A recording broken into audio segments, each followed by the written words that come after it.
क्या आप जानते हैं राम सेतु की असली सच्चाई? क्या आप जानते हैं कि समुद्र के बीच बना राम सेतु आखिर कैसे बना था? क्या सच में पत्थर पानी पर तैर सकते हैं?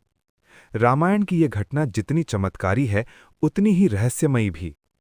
जब राम की वानर सेना लंका जाने के लिए समुद्र के किनारे पहुंची, तब उनके सामने सबसे बड़ी चुनौती थी विशाल और गहरा समुद्र। सेना लाखों की थी, लेकिन समुद्र पार करने का कोई रास्ता नहीं था। तभी वानर सेना में दो योद्धा सामने आए, नल और नील। इन दोनों के पास एक ऐसा रहस्य था जिसने इतिहास बदल दिया।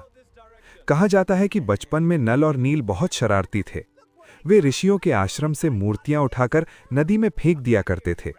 ऋषियों ने जब ये देखा तो वे क्रोधित हो गए, लेकिन उन्होंने उन्हें ऐसा श्राप दिया जो आगे चलकर वरदान बन गया। ऋषियों ने कहा, आज के बाद तुम दोनों जिस भी वस्तु को पानी में फेंकोगे वो डूबेगी नहीं बल्कि तैरने लगेगी।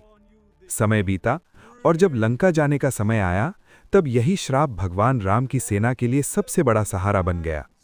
नल और नील समुद्र में पत्थर फेंकने लगे और आश्चर्य की बात यह थी कि वे पत्थर डूबने के बजाय पानी पर तैरने लगे।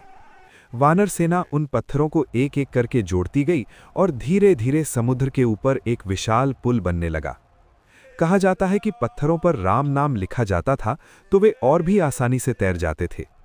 इसी तरह समुद्र के ऊपर बना वो अद्भुत पुल आज राम सेतु के नाम से जाना जाता है। ये पुल भारत के रामेश्वरम से लेकर श्रीलंका तक फैला हुआ माना जाता है। आज भी समुद्र के अंदर पत्थरों की एक लंबी श्रृंखला दिखाई देती है। कुछ लोग इसे आस्था मानते हैं तो कुछ वैज्ञानिक भी इसे एक रहस्यमयी संरचना बताते हैं। इसलिए आज भी राम सेतु केवल एक धार्मिक कथा नहीं, बल्कि एक ऐसा रहस्य है जिसने इतिहास, आस्था और विज्ञान तीनों को सोचने पर मजबूर कर दिया है। अगर वीडियो अच्छी लगी तो लाइक और सब्सक्राइब जरूर करें।